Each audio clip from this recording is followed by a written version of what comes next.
Hey, everybody. Welcome to Action Inertia, a research podcast where every episode we invite our guests to share their unique and valuable opinions and perspectives on human behavior in response to change.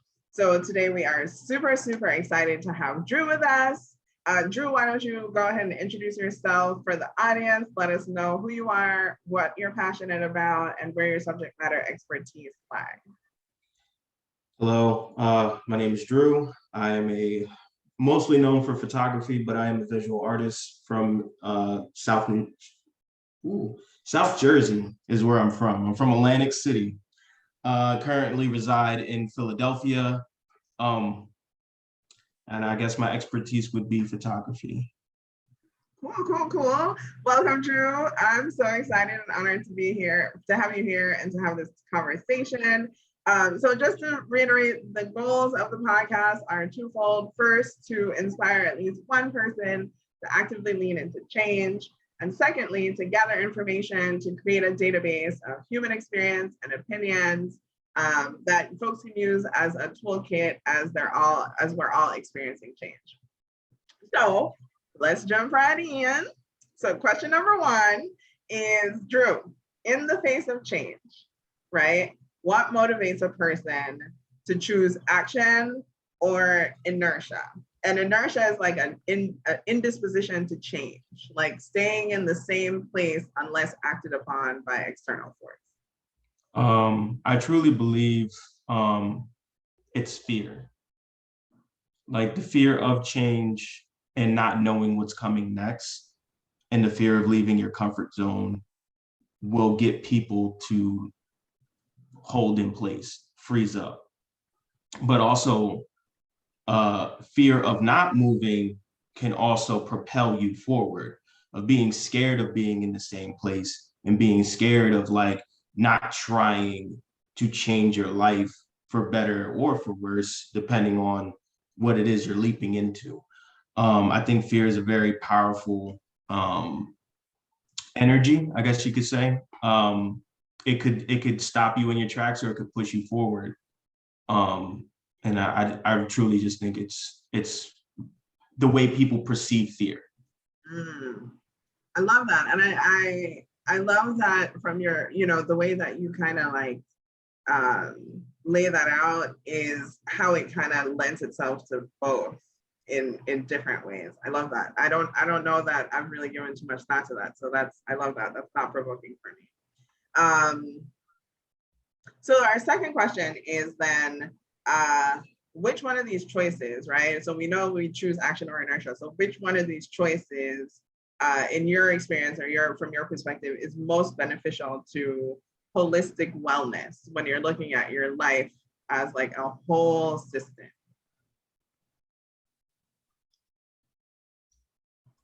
I think that's situational, I feel like, right? Because for me personally, like it wasn't healthy for me to stay where I was at in New Jersey. There were more opportunities for me in a metropolitan city like Philadelphia or New York or, wherever I would have ended up.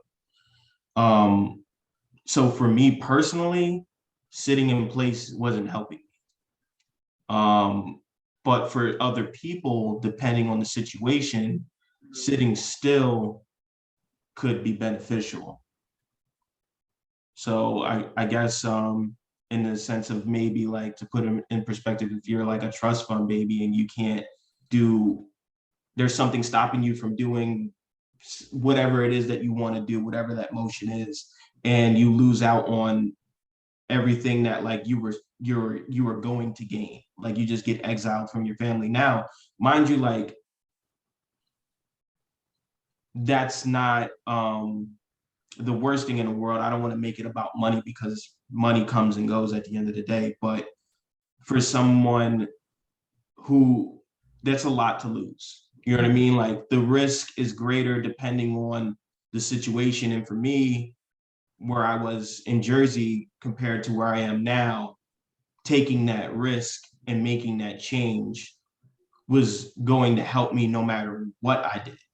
So with other people with more things to lose, whether it be inheriting a company or inheriting like, I don't know, a golf club set, it don't matter. You know what I mean? Whatever it is at the end of the tunnel that like your choice to make a move to whether if you're going to lose or keep those things. I'm getting lost now. I'm not gonna lie. No, I feel you. But, and I think when I think about this too, like kind of to piggyback on what you're saying, I do look at it as more of a spectrum, right? Like less of a black and white, right or wrong thing, and really more of like a spectrum of response, because to your point, it really depends on so many variables, like how much information you have, resources in relative to the change, safety sometimes, right? Like it could literally be like a safety issue, like health and safety issue, right? So there's and I mean, even when you're thinking about like smaller changes, that's not so like dramatic in the effect, is sometimes I think it's good to begin in inertia depending on your personality, right? Or the way that that might just be your process for working through change, is that you spend some time inert because maybe you're processing, right? Like the change, or maybe you're processing some new information or planning or whatever before you begin to kind of like jump into action. And that's just relative to everybody's you know, own individual like way of moving through life, your like comfort with ambiguity, like you were kind of saying, right? Like what fear is, which pressure point fear is pushing on. So like I fully kind of like, my thoughts are in line with what you're saying, because I do think it's like a spectrum. I think it's very situational, like depending on what it is that you have in front of you and what you're risking losing, and whether if making that change is worth it or not, depending on what it is that you're willing to risk. It's like a whole risk assessment, right? It's a whole risk assessment. Of course. Like, thanks for making that make sense, Kim, because it was coming out and I'm like, I'm trying to make the like connection. It's a risk assessment. You know, and your best prediction on your return on the investment when you take the risk.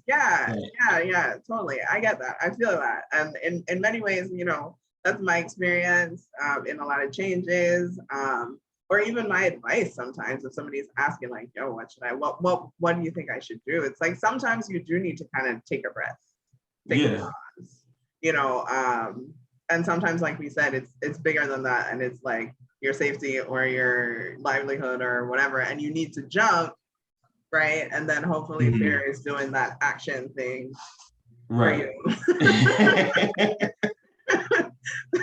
You know what I mean? To like limit the torture you're gonna put yourself through. But also like, oh, go ahead. No, please, guys. I think of it also like in the sense of like change in the sense of like, I don't remember who said this. This might have been Steve Harvey, honestly, which is like the weirdest thing that's just popping up in my head at the moment. And he said,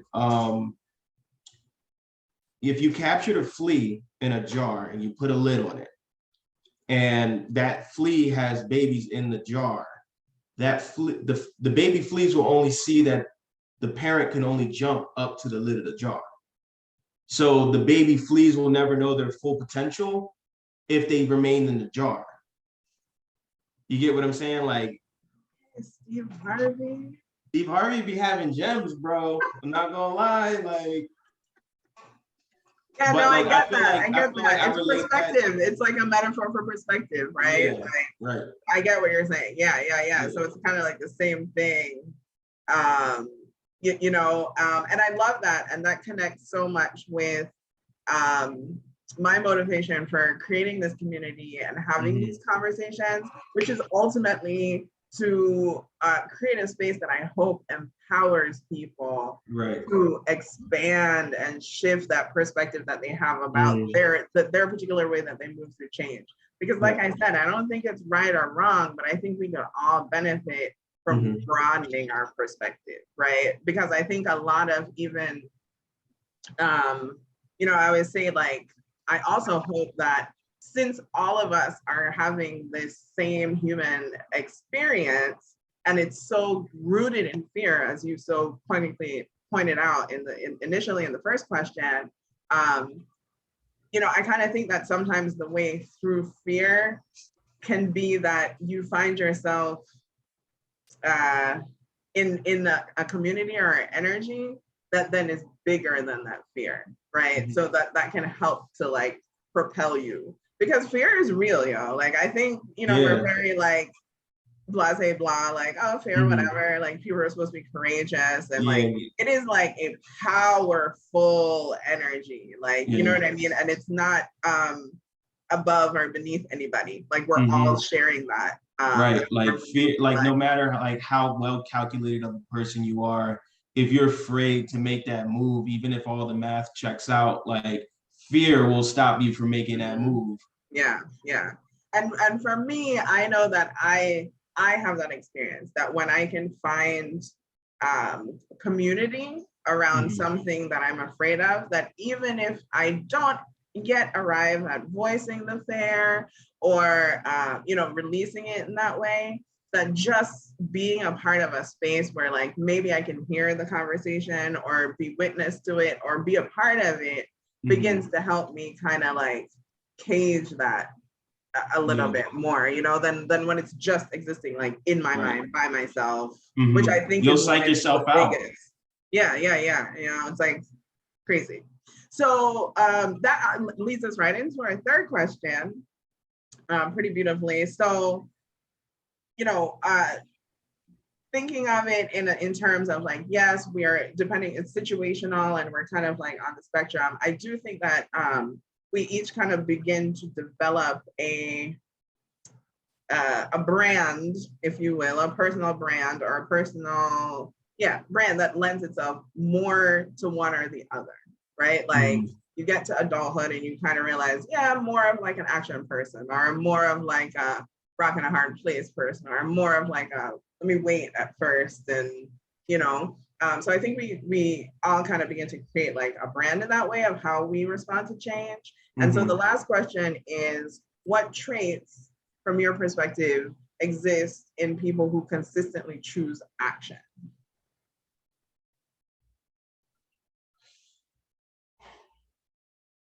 I think it's the ability to see the bigger picture, whether if you can see it in that moment of making that choice or not. It's like a feeling. I also think it's it could be like leadership also. People who tend to take those risks tend to be leaders. And then the people who take those risks after them are inherently followers, right? So I think it's a leadership quality more than the first thing I said, but like more or less it's leadership. And if you have that like gene, or if that switch is turned on in your head, then like making that leap and challenging your gut and that fear that you have is, it might be easier. You know what I mean? Like, I'm not going to say it is easier, but it might be a little bit easier. Because you can shut it off, you know what I mean? And just go. And me being someone who has made crazy leaps like that in my life and came out the other side stronger, I do think it's a leadership quality for sure. Yeah, I love that. And I so agree with you. You know, I talk all the time about how like courage is a muscle, right? Like that's really what we're trying to do on the podcast, is create a conversation and create a thought around these questions so that people really begin to even in just thinking about this, train themselves to respond to change in the way that they feel is empowering, right? Because we agree it runs the gamut, but I think it's important to feel empowered to change. And I think that hits on something else that you said too, or really just along the lines of what we're talking about now, is, you know, looking at it like really like training. And I think that also is something that can help to mitigate the fear in the process, because it's like, if you can take just tiny bites, just little, break it down so you can have like smaller things accomplished, that begins to empower you, right? So like every time you make a small progress, or you get that satisfaction, you get that like boost of courage or confidence, even if you don't have that natural leadership switch, or gene, right, or tendency or character.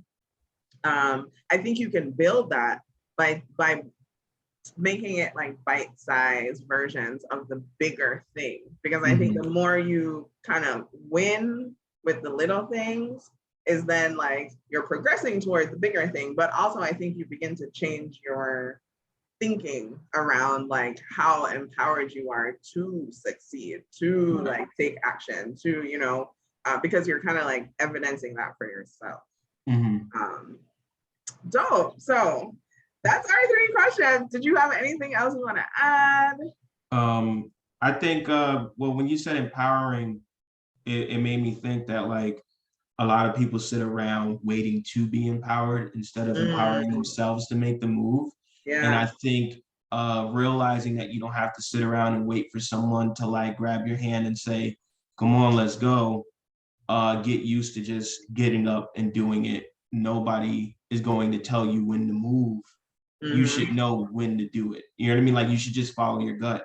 Like, oh, I feel like doing this. You should just take that gut feeling and go for it. Cause the gut's like our second brain. You know what I mean? Like if your gut is telling you like you should be moving to a different city, you should be getting a different job, you should be starting your entrepreneurial like road to like owning your own business or whatever the case is, like whatever that feeling is in your gut, you should follow that. And not wait to be empowered, pretty much. Wholeheartedly agree. And I hope that these conversations will begin to like ignite that in people, like a sense, like our first goal really is to inspire people to actively lean into change, and that's really kind of like what that's about, right? Like is really creating that empowerment for yourself, exactly like you said, right? Like really doing small things, right? Because that giant fear really is like the composite of everything that you're anxious about, right? And it's like after a while it's all tangled and it just is one big monster. But if you can just take one little piece at a time and see that you can in fact conquer that, then I think you do begin to kind of reprogram yourself. Or I hope that's what I find out after I have like hundreds of interviews. I think it's just like the people need to get used to just moving and thinking later. Like just start moving. Yeah. And like attack it as it comes. You know what I mean? Cross that bridge when you get there. Right. And if it becomes bigger, then like being able to wait for it, then anticipate the change coming. You know what I mean? Like make sure you're ready for that pivot. But really it's just getting up and moving, like moving on that gut feeling, moving on that idea stuck in your brain you can't get out. Like just start moving on it. Who cares if you don't have everything in line? You can't wait for the absolute perfect moment to execute an idea or a feeling. You have to just move on it. Yeah. I fully agree with you. And I think as an artist, we talk a lot about in the space of art and just life.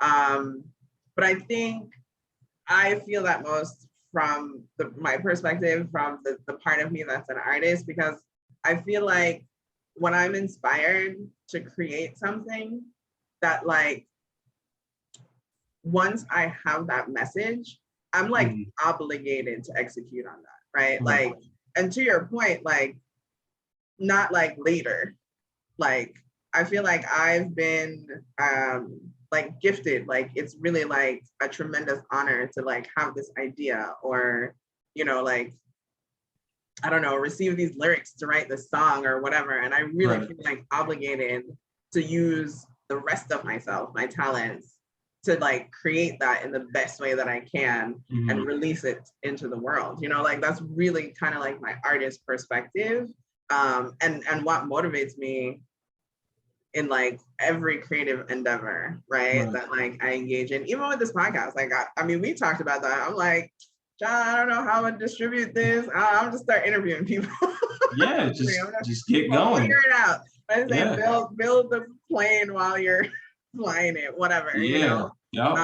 While it's going down the runway, put the wing you know, on. because I think that there's so many nuanced things that often you don't come upon until you begin to, you like, planning is essential, but it's useless, right? Like you have to act, because until you begin to act, you won't really know the outcomes that you're really going to be dealing with. And I really do think that, like, you create like a domino effect, right? So like one action lends itself to the next, kind of just like your choices. It's like, you know, it's like a cumulative of how that's stacking up. So it's like, if I don't act on this now, I may not arrive at the next thing. You know what I'm saying? Because it's like this was a choice on the way there, right? Like I had to kind of like do this thing first. So no, I love it. I love it. Great conversation. Thank you so much. Yeah, no problem. Thanks for having me. Coming on. I'm so happy to have you. Loved our conversation. Lots of gems dropped. You know, so thank you so much, Drew. Thanks again to everybody out there watching and listening for being here. If you like what you heard on the podcast, and you enjoyed this episode, please support this research by sharing the podcast, liking, subscribing, all of that. You can find us everywhere on the internet at Action and Inertia, YouTube, IG.com. Yeah, we out here. Bye.